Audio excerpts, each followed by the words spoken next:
नमस्कार, आप देख रहे हैं दूरदर्शन का विशेष सांकेतिक भाषा समाचार। आपके साथ मैं हूं पराक्रम सिंह शेखावत और मेरे साथ हैं हमारे सांकेतिक भाषा के सहयोगी अतुल कुमार। समाचार की शुरुआत करेंगे सुर्खियों के साथ।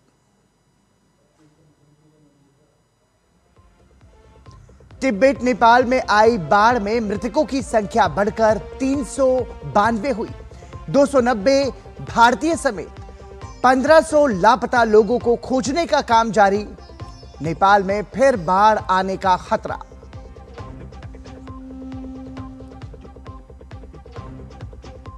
वित्त मंत्री निर्मला सीतारमण आज से अमेरिका के 6 दिन के दौरे पर शिकागो, एशविले और न्यूयॉर्क की करेंगी यात्रा। आर्थिक सहयोग बढ़ाने पर रहेगा जोर।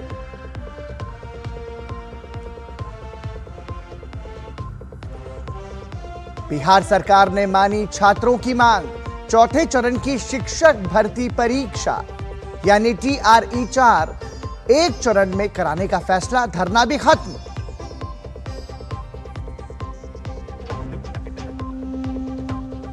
देश भर में आज भाई बहन के प्रेम के प्रतीक के त्योहार रक्षाबंधन की धूम। राष्ट्रपति ने देशवासियों को दी शुभकामनाएं।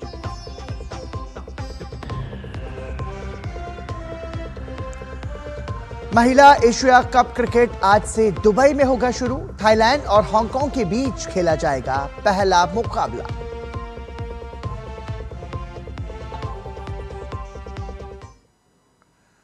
और सुर्खियों के बाद अब खबरों पर नजर विस्तार से।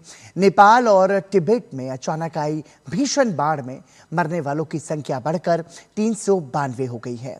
वहीं बचावकर्मी 290 भारतीय नागरिकों समेत लापता 1500 लोगों का पता लगाने के लिए युद्ध स्तर पर जुटे हुए हैं।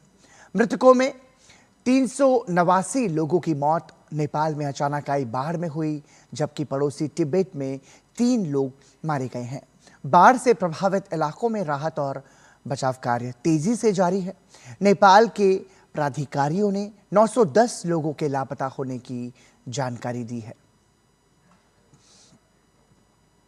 नेपाल में भीषण बाढ़ और तबाही के बीच कल आए भूकंप ने लोगों की चिंता और बढ़ा दी है। रिक्टर पैमाने पर 3.2 तीव्रता का भूकंप दर्ज किया गया। इस झटके से किसी बड़े नुकसान की खबर नहीं है। हालांकि ये घटना ऐसे वक्त हुई है जब भोटे कोशी नदी के पास नई झील बनने से निचले इलाकों में बाढ़ का खतरा मंडरा रहा है। प्राधिकारियों ने चेतावनी दी है कि यदि ये प्राकृतिक अवरोधक टूटता है तो नदी और उसके निचले इलाकों में पानी का तेज बहाव एक और बार आ सकता है।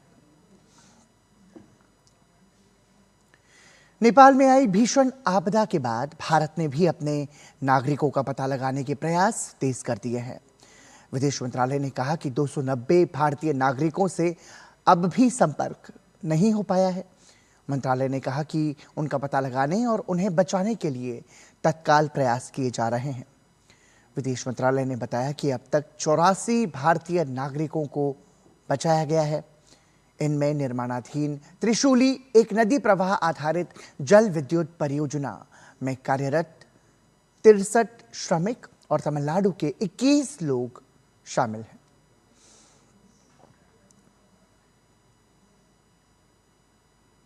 भारत नेपाल में बाढ़ के बाद लगातार मदद कर रहा है और अपनी मदद भेज रहा है। भारत ने नेपाल के लिए राहत सहायता भी बढ़ा दी है। बुधवार को 10 टन मानवीय सहायता और आपदा राहत HDR सामग्री भेजने के बाद कल एक सैन्य परिवहन विमान से 37.5 टन और HDR सामग्री, दवाएं और खाद्य सामग्री भेजी गई। इस तरह अब तक कुल 47.5 टन सहायता भारत की ओर से नेपाल को भेजी जा चुकी है। राहत सामग्री के साथ एक और Indian air force C-130J transport aircraft आज नेपाल के लिए रवाना होने की उम्मीद है। वित्त मंत्री निर्मला सीतारमण आज से 6 दिवसीय अमेरिका दौरे पर रहेंगी। इस दौरान वो शिकागो, एशविले और न्यूयॉर्क का दौरा करेंगी। शिकागो में वित्त मंत्री प्रमुख निवेशकों, CEOs और निजी क्षेत्र के वरिष्ठ प्रतिनिधियों के साथ बैठक करेंगी। इन बैठकों में भारत में निवेश के अवसर, देश की आर्थिक स्थिति और भारत अमेरिका के बीच कारोबारी और निवेश साझेदारी को मजबूत करने पर चर्चा होगी। वित्त मंत्री Nirmala Sitharaman University of Chicago के Polsky Center for Entrepreneurship and Innovation भी जाएंगी, जहां स्टार्टअप, इनोवेशन और टेक्नोलॉजी के क्षेत्र में सहयोग पर बातचीत होगी। इसके बाद एशविले में वित्त मंत्री G20 वित्त मंत्रियों और केंद्रीय बैंक गवर्नर्स की बैठक में भारतीय प्रतिनिधिमंडल का नेतृत्व करेंगी। 31 अगस्त और 1 सितंबर को होने वाली इस बैठक में वैश्विक आर्थिक और वित्तीय चुनौतियों पर चर्चा होगी। भारत इस मंच पर वैश्विक आर्थिक मुद्दों को लेकर अपना पक्ष रखेगा और G20 देशों के साथ सहयोग मजबूत करने की कोशिश करेगा। अमेरिका दौरे के आखिरी चरण में वित्त मंत्री न्यूयॉर्क जाएंगी, जहां निवेशकों और वित्तीय क्षेत्र के वरिष्ठ अधिकारियों से मुलाकात करेंगी। इस दौरान NASDAQ में बेल रिंगिंग समारोह में भी वित्त मंत्री शामिल होंगी। गौरतलब है कि वित्त मंत्री 25 अगस्त से कनाडा और अमेरिका के 9 दिवसीय दौरे पर हैं। कनाडा में उन्होंने भारत कनाडा आर्थिक और वित्तीय सहयोग को मजबूत करने पर चर्चा की। कनाडा में भारत कनाडा के बीच ये पहली द्विपक्षीय आर्थिक और वित्तीय वार्ता थी, जिसमें दोनों देशों ने निवेश, वित्तीय क्षेत्र, ऊर्जा सुरक्षा, खाद्य सुरक्षा और महत्वपूर्ण खनिजों समेत कई महत्वपूर्ण मुद्दों पर बातचीत की। रक्षाबंधन से पहले बिहार के शिक्षक अभ्यर्थियों को सरकार ने एक बड़ा उपहार दिया है। चौथे चरण की शिक्षक भर्ती परीक्षा TRE-4 अब एक ही चरण में आयोजित की जाएगी। लंबे समय से गर्दनी बाग में अपनी मांगों को लेकर धरना दे रहे छात्र प्रतिनिधि मंडल के साथ शिक्षा विभाग की बैठक में इस मांग पर सहमति बनी है। बिहार के मुख्यमंत्री सम्राट चौधरी ने भी इसकी घोषणा करते हुए कहा है कि छात्रों की मांग को लेकर सरकार शुरू से ही गंभीर रही है और उनकी मांगों के संबंध में निर्णय लिया गया है। इसी के साथ छात्रों का चला आ रहा आंदोलन अब समाप्त हो गया है। मुख्यमंत्री सम्राट चौधरी ने कहा कि सरकार ने प्रदर्शनकारी छात्रों की अन्य मांगों के अनुरूप 9 और निर्णय भी लिए हैं। उन्होंने कहा कि छात्रों की समस्याओं और शिकायतों के त्वरित समाधान के लिए राज्य सरकार ने विद्यार्थी सहायता पोर्टल और विद्यार्थी सहायता शिविर कार्यक्रम भी शुरू किया है। केंद्रीय गृह मंत्री अमित शाह ने अहमदाबाद में आगामी बड़े अंतर्राष्ट्रीय खेल आयोजनों की तैयारियों को लेकर एक उच्च स्तरीय समीक्षा बैठक की अध्यक्षता की। गृह मंत्री ने कहा कि केंद्र सरकार भारत को खेलों का वैश्विक हब बनाने के लिए पूरी तरह से प्रतिबद्ध है। इस बैठक में 2036 ओलंपिक खेलों की भारत की दावेदारी के साथ साथ 2029 के वर्ल्ड पुलिस एवं फायर गेम्स और 2030 के कॉमनवेल्थ गेम्स की मेजबानी से जुड़ी तैयारियों पर विस्तार से चर्चा हुई। प्रधानमंत्री नरेंद्र मोदी कल से 1 सितंबर तक मध्य एशिया के दौरे पर रहेंगे। दौरे के पहले चरण में प्रधानमंत्री मोदी 29 और 30 अगस्त को उज्बेकिस्तान की राजधानी ताशकंद पहुंचेंगे। यहां प्रधानमंत्री मोदी की उज्बेकिस्तान की चौथी ये यात्रा होगी। राष्ट्रपति शावकत मिर्जियोयेव के निमंत्रण पर होने वाली इस यात्रा में दोनों नेताओं के बीच रणनीतिक साझेदारी, व्यापार, निवेश, रक्षा, डिजिटल कनेक्टिविटी, ऊर्जा और शिक्षा समेत कई महत्वपूर्ण मुद्दों पर चर्चा होगी। ताशकंद के बाद प्रधानमंत्री नरेंद्र मोदी 31 अगस्त को बिश्केक पहुंचेंगे, जहां 26वें SCO शिखर सम्मेलन में वो हिस्सा लेंगे। SCO इस बार अपनी 25वीं वर्षगांठ मना रहा है। प्रधानमंत्री नरेंद्र मोदी सम्मेलन को संबोधित करते हुए भारत की प्राथमिकताएं, सुरक्षा, कनेक्टिविटी और अवसर सामने रखेंगे। SCO समिट से इतर प्रधानमंत्री मोदी सदस्य देशों के नेताओं के साथ द्विपक्षीय बैठकें भी करेंगे। प्रधानमंत्री जनधन योजना के 12 वर्ष पूरे हो गए हैं।